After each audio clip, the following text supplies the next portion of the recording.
Hello folks, this is Sula again, and you're listening to a commentary video on Final Fantasy V. We're picking up with part 2 of my Ironcore team, starting with Karnak Castle and Liquid Flame. Liquid Flame has 3 different parts to the boss: a human form, a tornado form, and a hand form. At least that's what I call these forms. I don't know if they're official names or anything like that. The battle always starts with the hand form, starts with the human form, and anytime each of the forms take damage, they shift randomly into one of the other 2 forms. So for example, I start out by having Ferris attack, and after the human form takes damage, it shifts into the tornado form that you can see here. Now the tornado form is what I was hoping to get. The tornado form is one that never actually attacks itself. All that the tornado will do is sit back and heal itself by casting Fire 2 on itself over and over again. So the trick that you usually want to employ here is just sit back, let Liquid Flame cast Fire 2 on itself, basically healing no damage, wait for it to use up all its magic points, and then you can, heal up your party and cast spells like Haste while it's doing that. So I think Liquid Flame can heal herself about 5 times, if I remember correctly, and in the meantime I'm just going to cast Haste on everybody and then heal back the damage that was done. Let me talk a little bit more about the other forms. The human form that you can see can either attacks or cast some fire-based magic spells. Anytime that you damage the human form, it will cast Flame, which you saw earlier. That does 1/4 of everybody's max hit points in damage, and then after that it will shift into one of the other 2 forms. The other final form, the hand form, does physical attacks, and when you damage it, it will cast Fire 2 and then shift into another form. So like I said, right now we're just sitting back, waiting, letting the action bar fill up for everybody as we wait for the tornado to use up all its magic points. And that's when the battle actually gets started. Bart has already cast Ice 2 Sword on himself. As you might imagine, this being a fire-based monster, ice spells are going to do the most damage. So right here, that's the message I'm waiting for, not enough MP, so the tornado form's out of magic, and now I'm ready to go on the attack again. So shifts back into the human form, and once again I'll cast Ice 2, which does a ton of damage as well. Liquid Flame responds with the Flame spell, which as I said, you can see does 1/4 of everybody's max hit points in damage. Once again I get the tornado form, which is great. I can sit back and just cast Cure, let everybody heal up, and wait for Bartz to get around to attacking again. So once again he does a ton of damage. Liquid Flame only has 3,000 hit points. Then we get to the hand form, which is actually immune to ice magic, so Ferris gets in and finishes off the boss. Like I said, Ferris didn't do a whole lot in this battle, but it was really useful to have her there because any ice-based spells would have done nothing against the hand form.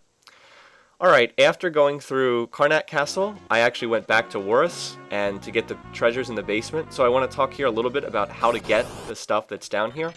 Anytime you go through Walse basement, you'll face these guys, Gark and Masra enemies. They're really tough, you can't really damage them, they do a ton of damage back to you, it's really difficult to run away. So the way to get past these guys is to have a thief, use the thief's escape command, and they will actually always attack you from behind. You always get a back attack when facing these guys, except that a thief prevents that as well. So that's how you can get an elf cape really easily down there. Alright, Shiva is also located inside Walse Castle up in the tower, so this battle is going to be picking up another one of the summon spells for the summoner.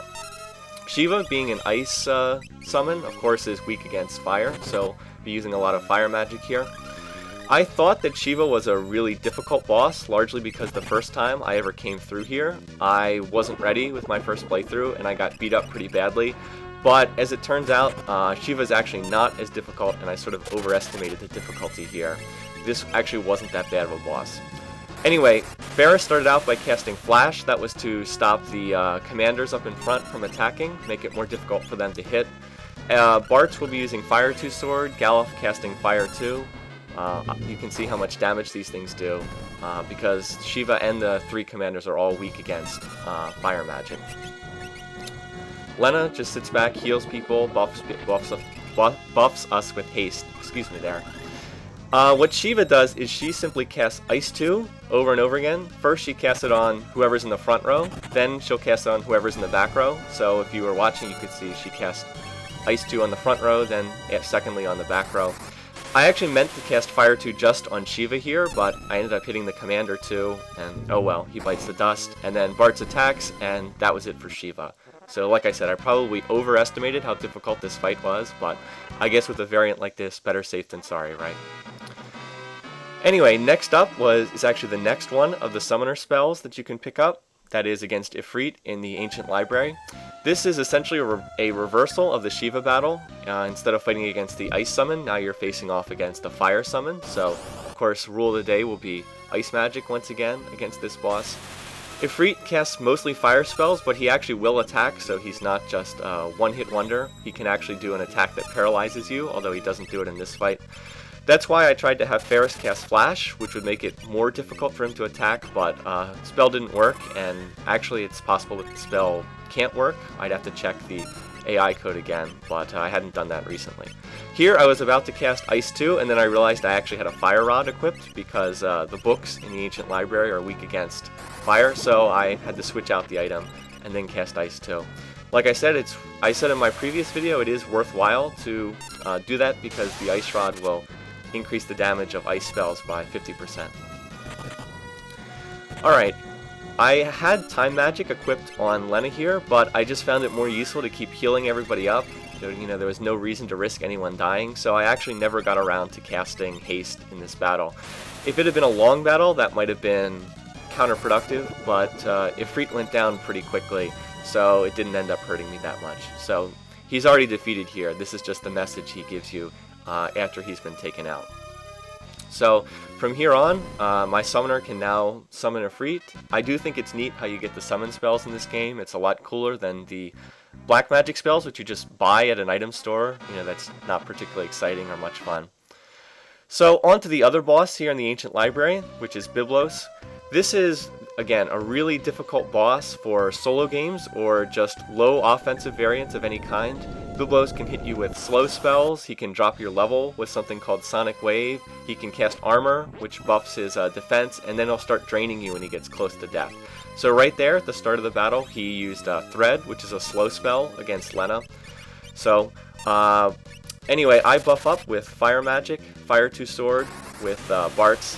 Galuf is casting Fire 2, because Biblos, being Evil Book of Swords, is weak against fire, is one weakness.